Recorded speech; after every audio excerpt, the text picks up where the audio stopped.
Today I spoke to Alex Haydock-Wilson, Olympic bronze medalist in both the men's and mixed 4x400 relay at Paris. But this conversation isn't about medals. It's about what comes after them. What happens when you reach the highest of highs, when the years of hard work pay off, and then the silence creeps in. The questions, the pressure, the come down. Alex is not just an incredible athlete, he's a thoughtful, articulate human being who's choosing to approach his next chapter differently, with more honesty, more intention, and a real commitment to looking after his mental health along the way.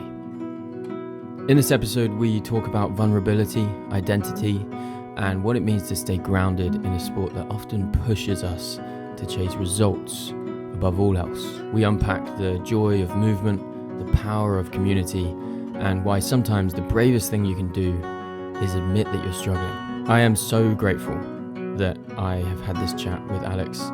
It's a reminder that even on the biggest stages in sport, what matters most is still the stuff that's hardest to measure.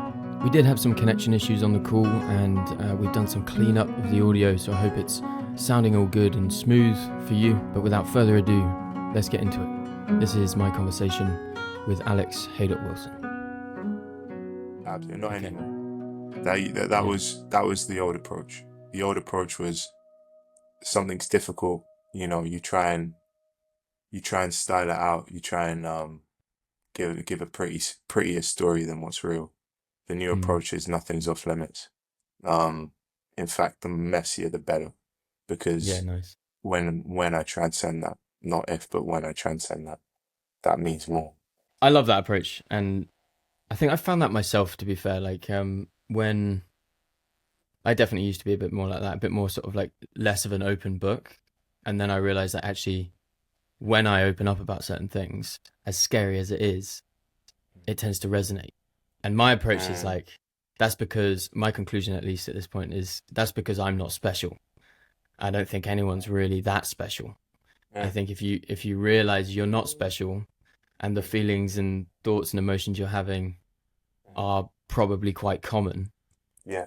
You realize that actually, the stuff I think is unique to me, the stuff like the hard shit that I'm going through, that like I'm really struggling with, that's actually not that unique. If you share it, you'll realize that it resonates.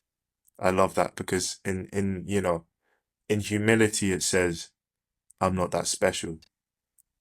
The mirror image of that in ego is So in humility that says I'm not that special. In ego it says, that wants to say I'm special, I'm unique. But in vulnerability, the mirror image of that, I should say, is I'm all alone. And that's, that's the scary part. That's what you're always contending with when you're going through something, or when you're, on a trajectory where you feel like you're doing really well, but that fear is I'm all alone. And then when you do sort of just speak from a place that feels vulnerable, and then that resonates, you realize you're not alone. And there's so much power in that. There's so much, strength that comes from realizing you're not that special, because then we're all in this together, right? Yeah.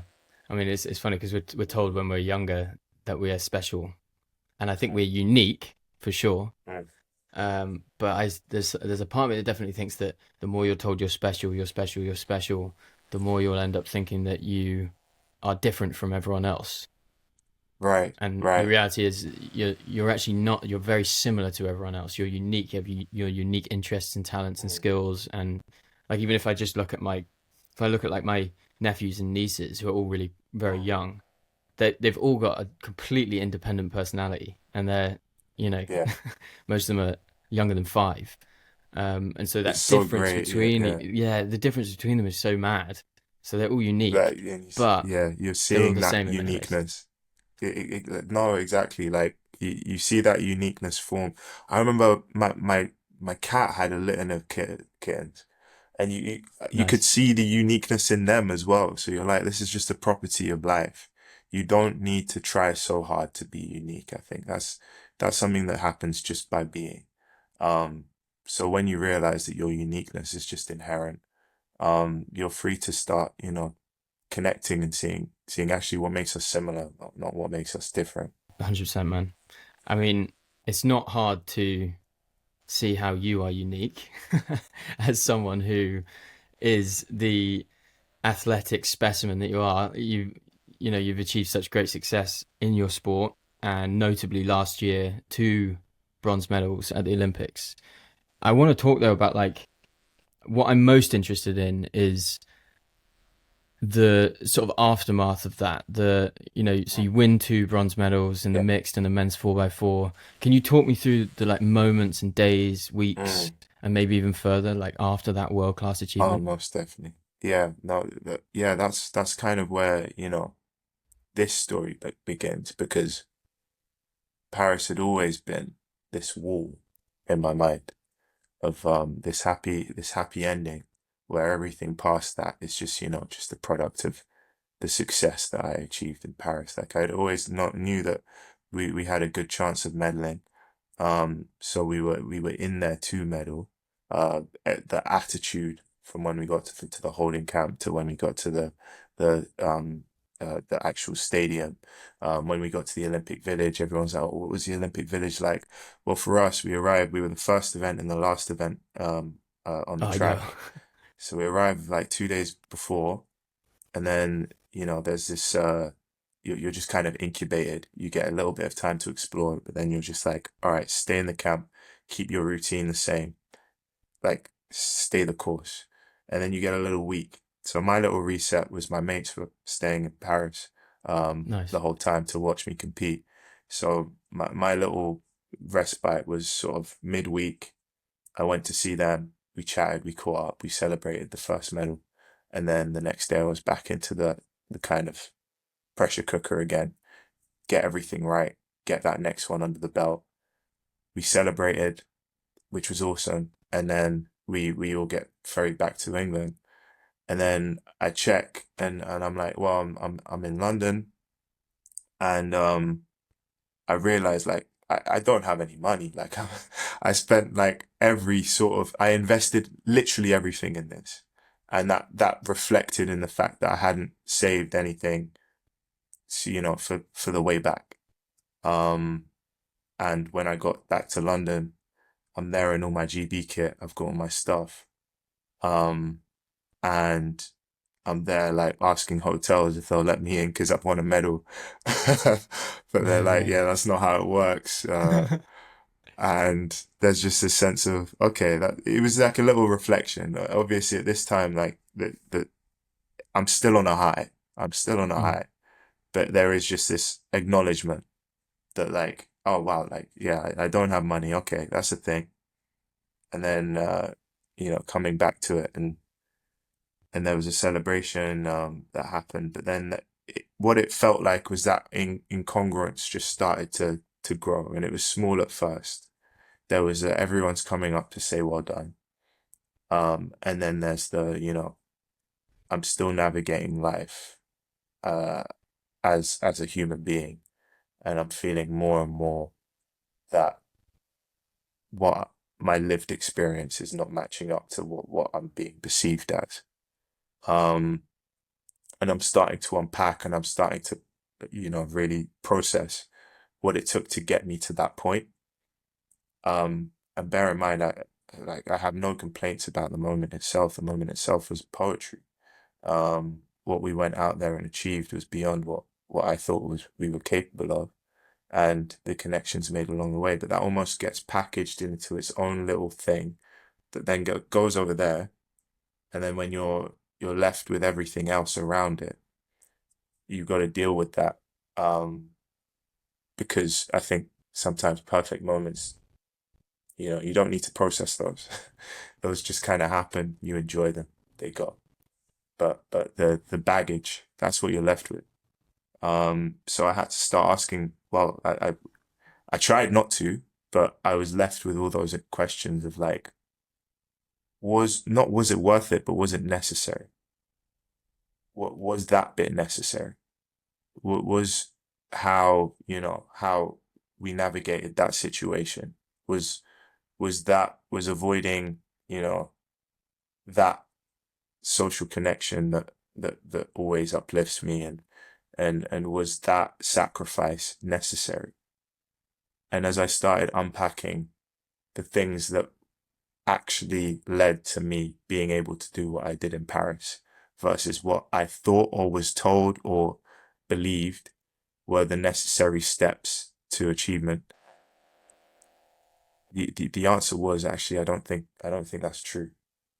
I don't think it's true that you have to, go through extended periods of misery, um, sacrifice the things that make you sane, that make you happy, um, in order to achieve your dreams. I think it became clearer, the clearest, when I'd actually obtained the thing, that there were many times across that journey that I was just making myself miserable to say that it cost me something.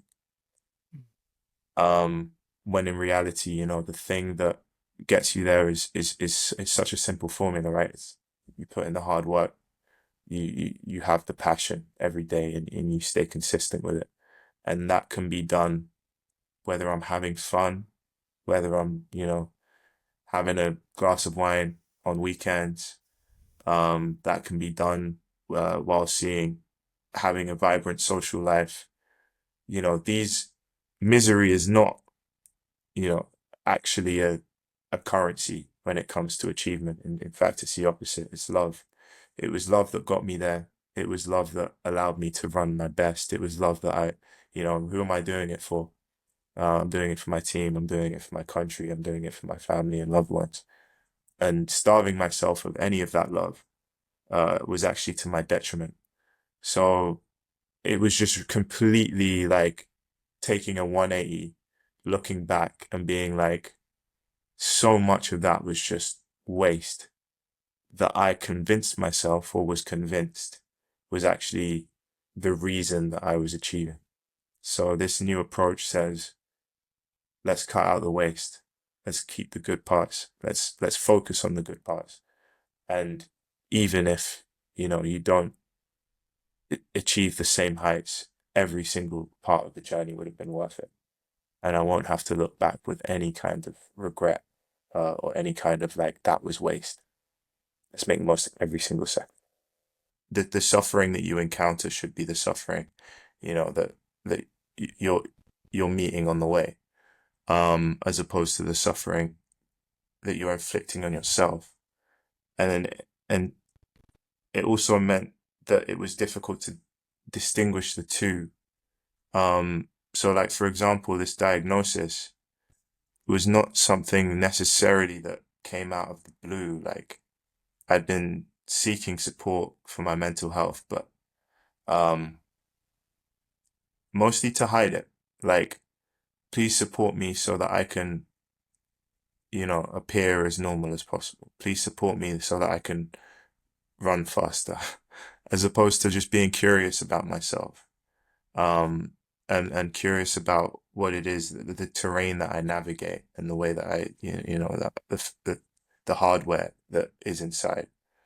And then, that's a different way to approach it than this, like, not allowing things to come up as they do.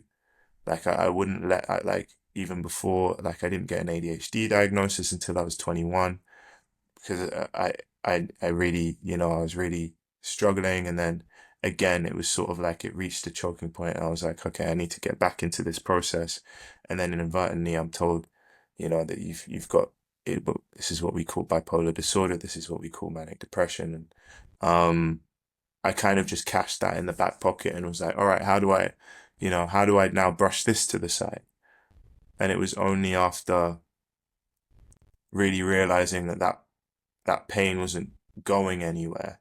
And this isn't something you get to sort of try and outwit or try and dress up, and just accepted it for what it was. I was able to see, like, okay, this is an example of something that's outside of my control. That you know, if I decide I'm on my own team, and just accept it for what it is and work with it, and my joy doesn't hinge on this ability to sort of like perform normality, then then that suffering that that suffering that I get to say I conquered and mean it, Mm.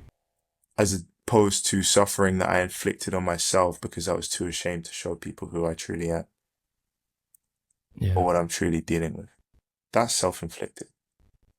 This idea that, okay, now I've got to, make it seem like everything's hunky-dory, and deep down I'm in a lot of pain, but a lot more pain because I'm not letting myself be me.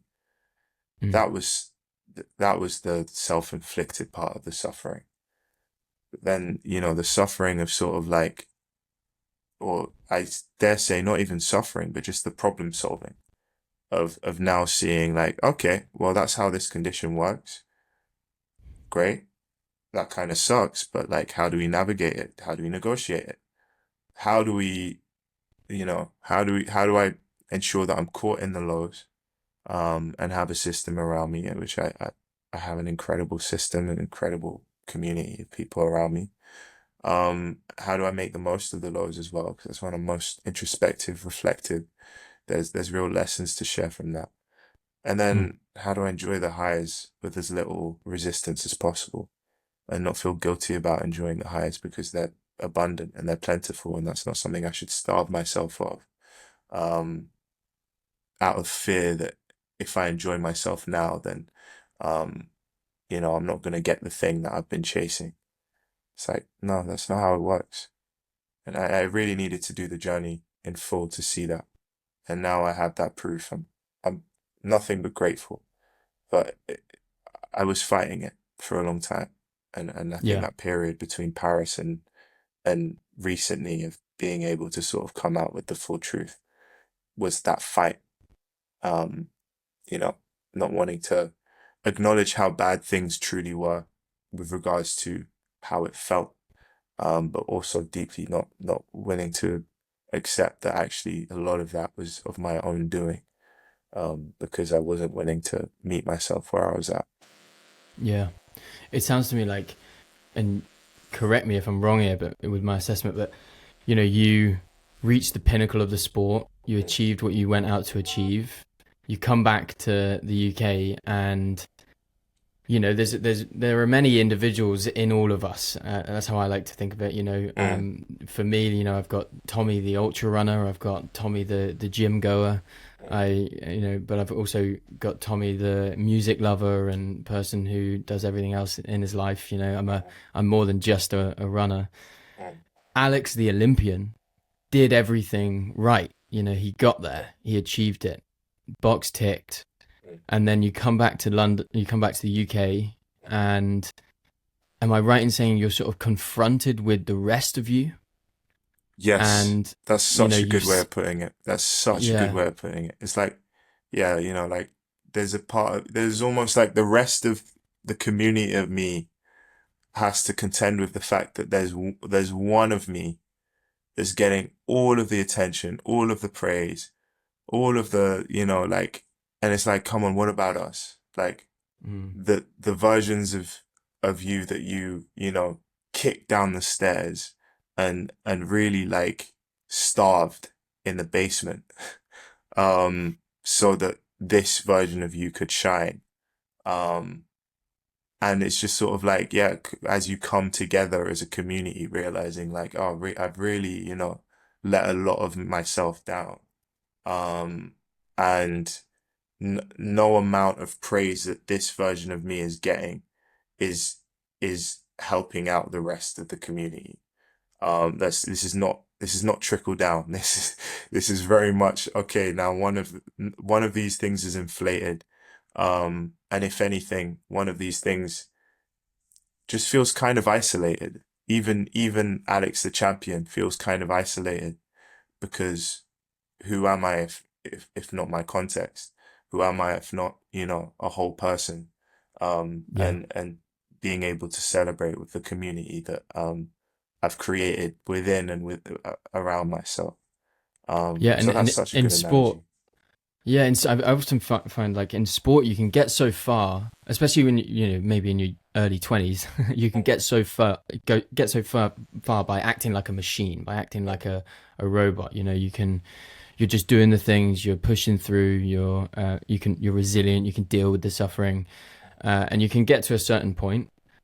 But really, true success surely comes from bringing your full self into the whole picture. You know, as a coach, if I'm dealing with a client, I'm dealing with an entire person with all sorts of stresses and emotions and things to deal with in their lives. If I was dealing with a robot, it'd be easy, very Yeah. clinical training, get it done, eat the right food, go. Yeah. But you're dealing with someone who's far more complex. And I think sometimes we can fall into the trap of ignoring our full self and not even getting to know our full self because we're so focused on allowing that one character in us, Alex the champion, the Olympian, the athletic person that you are. We want that person to achieve all the best things, and we're just going to ignore the rest of us. We're going to ignore our full self. Like you say, like you can get so far with that before the recoil hits. Yeah. And I'm more than anything grateful because I think I couldn't keep lying to myself. Mm. And I don't know if that's, the condition or if that was, but I'm grateful that I didn't have the tolerance to lie to myself for long enough. And I really tried to, rejig things. I have a new coach now since October, and we've been working really well together. So maybe it was like maybe Nice. I need a different kind of success. Maybe I need a different system. And I won national champs indoors this year, which worked really well. Congrats. Um, thank you, thank you. And then all it took was, like a little sort of incident at Europeans that sort of took me out the indoor season, which, you know, has no bearing on the rest of the year, had no bearing on my previous success, but made me hone in on the fact that my mindset was you're only as good as your last race. Um, and because that, knocked me back so much, I was really forced to confront um, the fact that I was living a double life in the sense that there was, you've achieved all this, and just last week you were celebrating, your first national indoor title, and yet this is how you feel inside. Mm. And that just doesn't add up. So something's wrong here. So I had to stop and ask the questions. Like I couldn't keep going with it. I couldn't persevere. I had to give up. Um, Almost. But in the moment, I didn't know that it was an almost. It felt like a forever. It felt Wow. like I can't do this. But then in that place, in that almost, that was where I found the power, the light that just said like, now you do love this sport and you do want to keep going. You just can't keep going like this. The path that you're on right now is just not the path for you. And yeah, no, I'm super thankful that like I went through that to be able to put me on a path that feels way, way more aligned, way more authentic, and also hopefully, brings more people together. It's already bringing more people together. I'm speaking to you now because I spoke up about it. Yeah. And I'm hoping that other people can see that this is a path that's available to them, and not fall for the trap that self-inflicted suffering is what garners the results. It's not. So talk me through this reframe in more detail then. Like literally how are you approaching it differently? Yeah.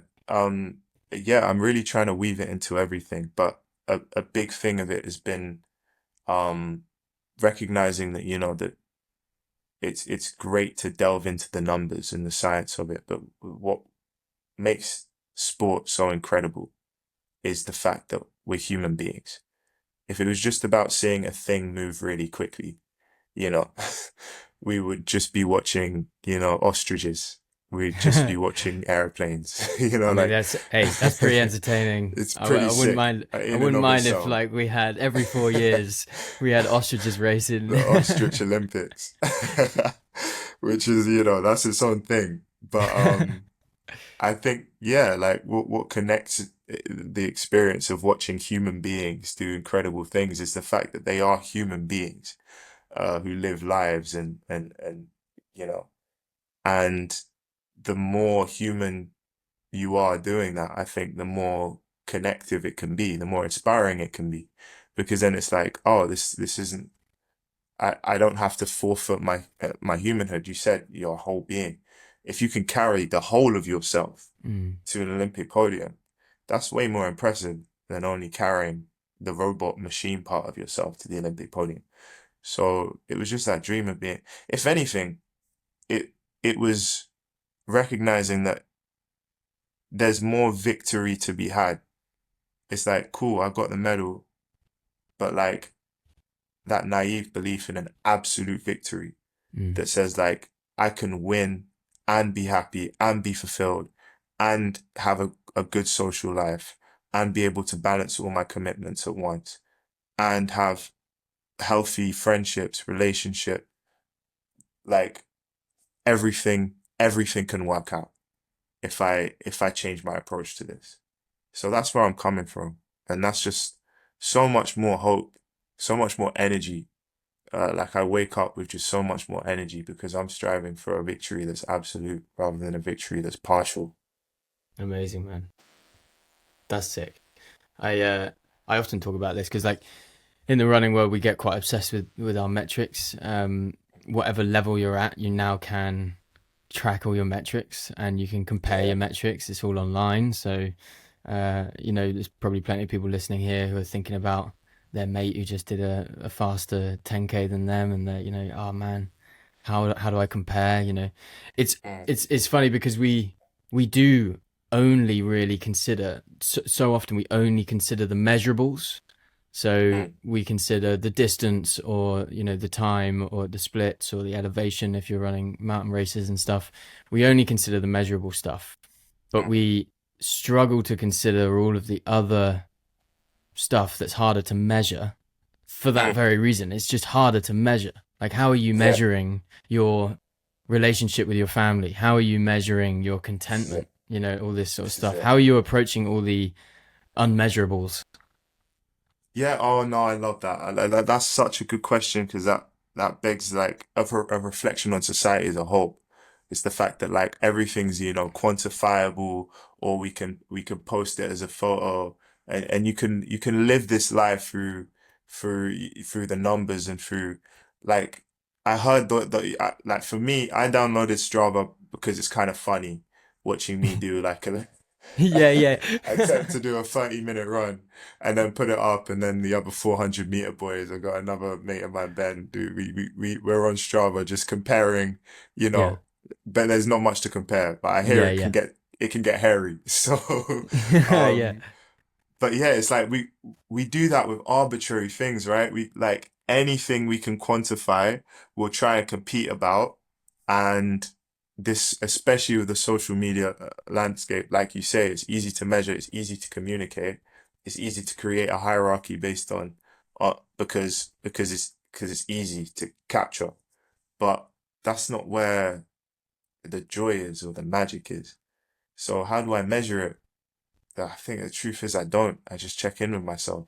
Yeah. Check in with myself and I say, hey, how are you feeling right now? And yeah, you can't cheat true joy and fulfillment. You can get yourself like a simple rush from something like fast, like uh, doom scrolling or you know like chemical or whatever, but you really can't trick yourself out of feeling unfulfilled. So now it's just a case of listening. Um, and you just know when you're on the right path. And I think for me, that right path, it was just overcoming the fact that it's not very conventional. Like you said, it's that uniqueness that's inherent to all of us. Like it will never, you seek a road that's familiar so that you can feel secure in it, like it can work. But it was just that realization that like my path is not anyone else's, my circumstances aren't. And Mm. yeah, I think the fear was that, like I said, when you're in that place where you're kind of trying to suppress yourself, that feels exhausting. So you're like, oh, if I take on any more than this, then surely I'm just gonna be more tired because that's how the battery works. Human battery is so weird. Like I was exhausted not doing enough.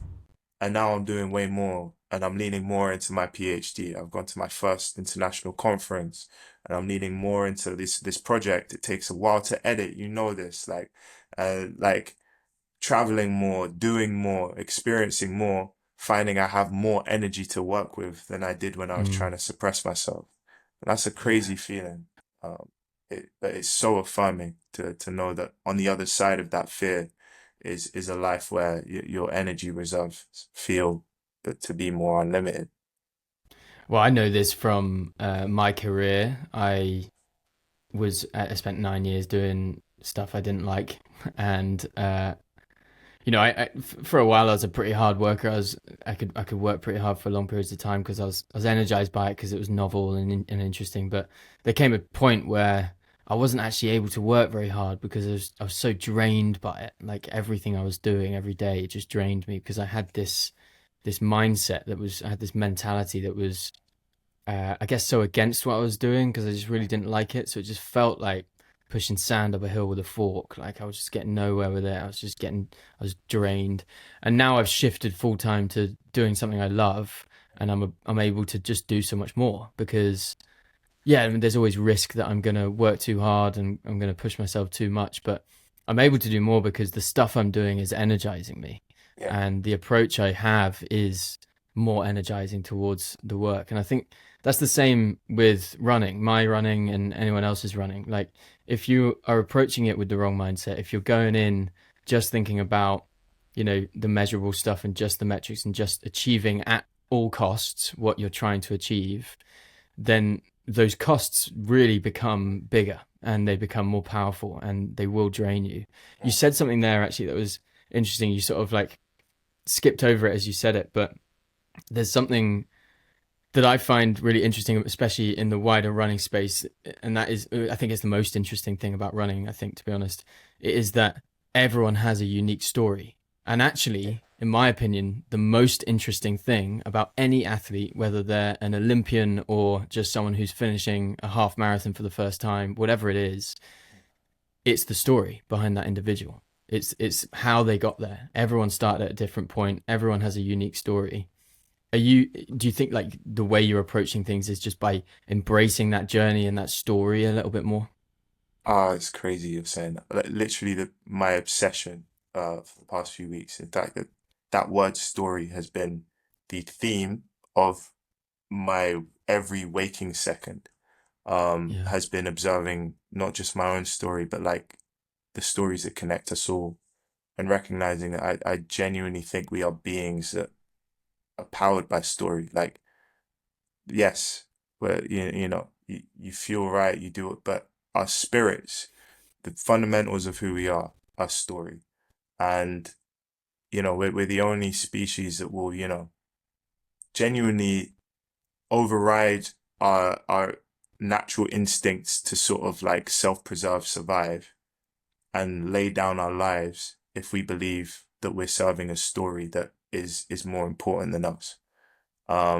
Whether that be, a national story, whether that be a religious story. And that, like, I think the power of storytelling has been massively overlooked in this world of noise, Mm. where it's about sort of like throwing a number out there or throwing an achievement out there to sort of capture the attention for a second, when you could be leaving a deep impact that could change the trajectory of someone's life with a story. And I think that's what we're here for, especially as Olympians, um, where for this moment, the world is seeking to see what human beings can do if they push themselves to the limit. And they'll see the very top of that mountain. They'll see you summit, but the climb was always the most important thing. And us I think we exist in an echo chamber where performance, performance, performance.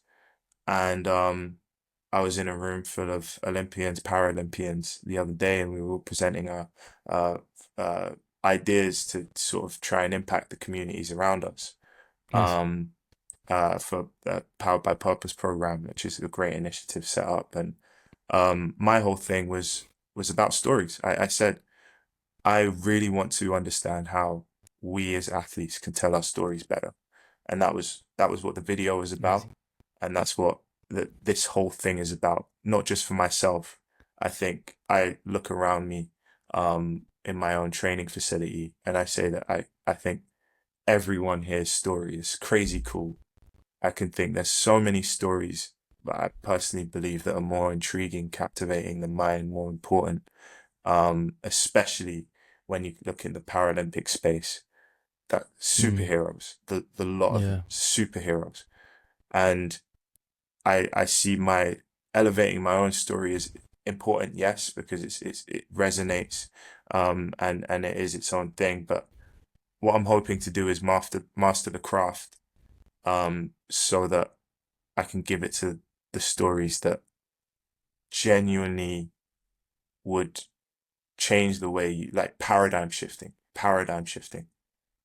Um, over the last few days, I've I feel like I've quantum leapt, like Nice. just by really paying attention um to these people's stories and stepping outside of my ego and being like, okay, what's here for me to discover in someone's experience that seemingly bears no relevance to my life. Do you think the like wider athletics and I guess sport community is getting better at talking about mental health and the sort of cost of mental health in elite sport? Mm.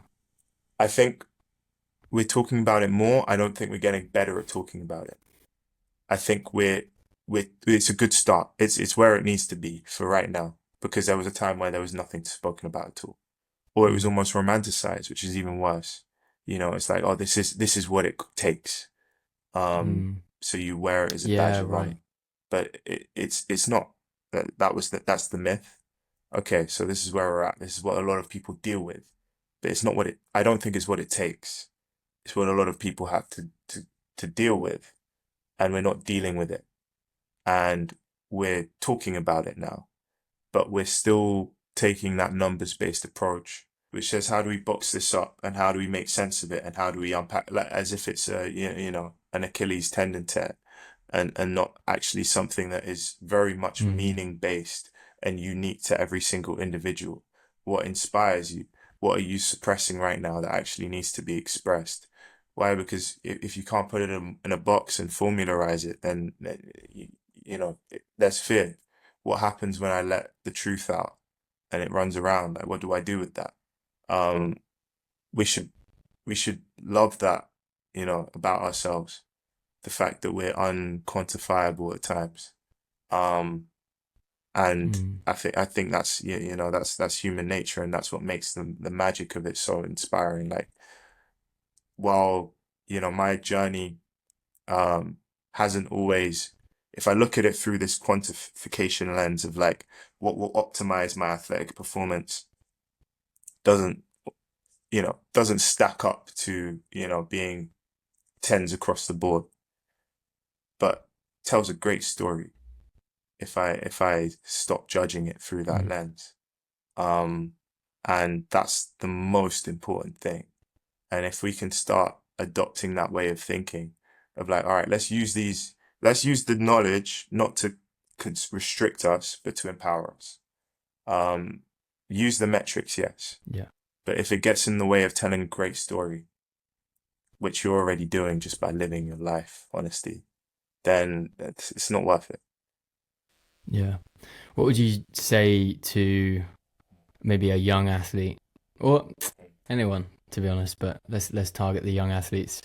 What would you say to a young athlete who believes that their worth is tied to the result? Look, first of all, I'd say it's it's 100% not your fault that you feel that way, because it's what you're being told. All around you, that's what you're being told. So I'm sorry, because this is our fault. This isn't your fault as a child. You're just taking on the world.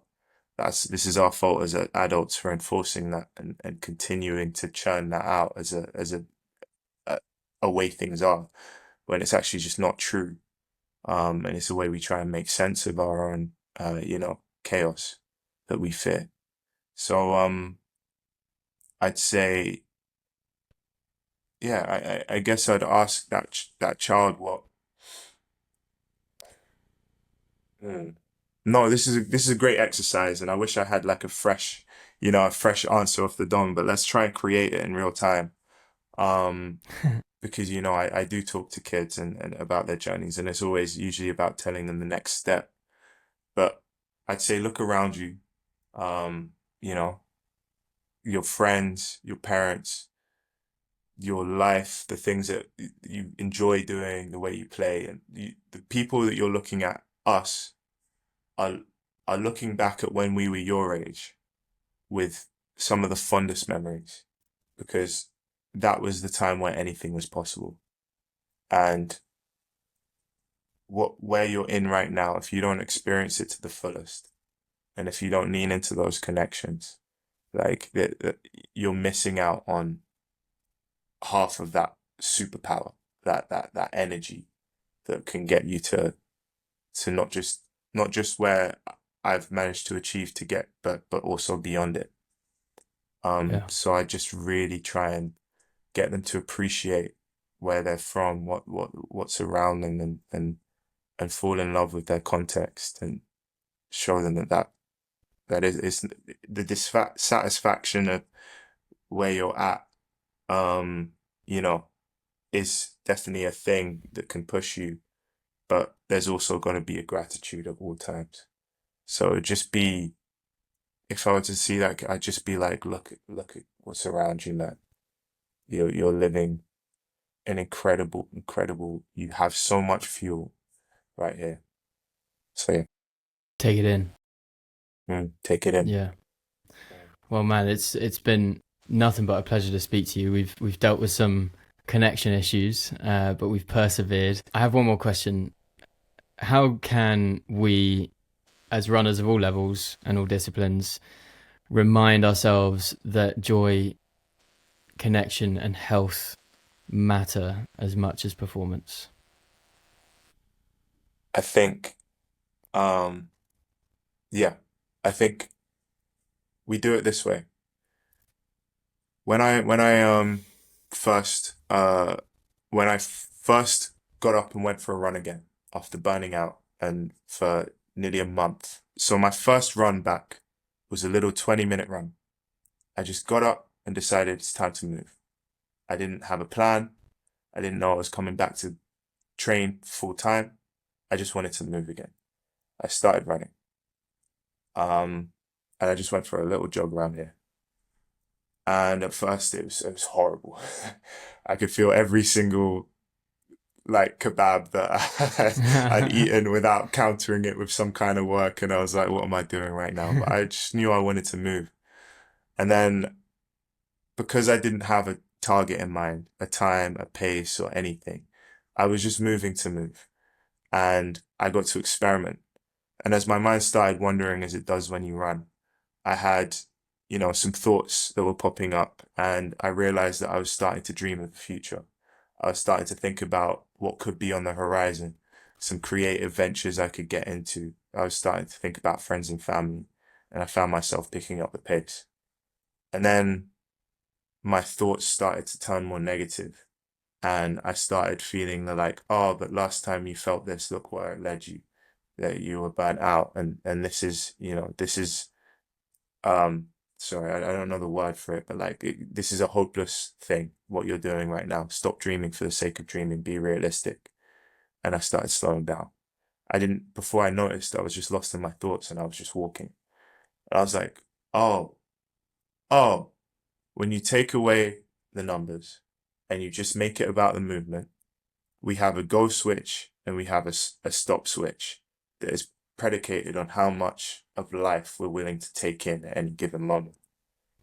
And that, if you can't harness that, then even the most pure performance centered part of you is completely missing out on a source of energy and performance and an edge that, would be stupid not to tap into. Yeah. So that's what I'd say to that athlete. Even if I can't convince them out of that state, okay, if that's where you're at and it's all about the numbers for you, think about that and try it. I encourage everyone to try it. Sprinter, basketball player, just go for a little run. Don't think about the time. Don't bring your watch. Just go for a little one.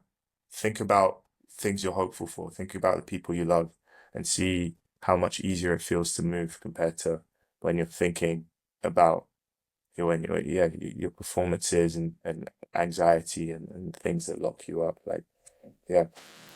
Well, there'll be plenty of people listening to this right now running, and I hope that they're doing that exercise right now. I hope they're taking it in. I hope they're thinking about the bigger reasons why we run. That's what it's all about, man. And it's been a real pleasure, honestly, and a privilege to talk to you.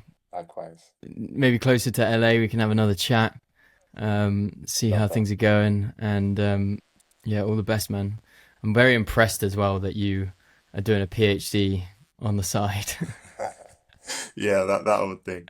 No, it's cool. It's nothing to do with the sport as well. It's in solar panels. Yeah, But it sick. keeps my mind occupied. Like, so there's a lot of stuff going on in here, even when I'm running. So, Yeah. yeah, that needs to go somewhere, and I found a good outlet. That was such a refreshing conversation. Huge thanks to Alex for showing up with honesty and depth, not just as an athlete, but as a human being navigating the highs, the lows, and everything in between. It's easy to look at someone who's stood at an Olympic podium and assume they've got it all figured out. But as we heard today, success doesn't silence self-doubt. And even the best are still figuring out how to stay connected to their why. Whether you're chasing medals or just trying to stay consistent with your training, I hope this episode reminds you that vulnerability isn't weakness. It's where the real strength lies. Keep showing up, keep listening to your body, and don't forget, the real win is finding joy in the movement itself. Thanks for being here. If you've enjoyed this episode, please do leave us a rating, comment, engage in the conversation. Run the runnable. Keep showing up for yourself, and I'll see you next time.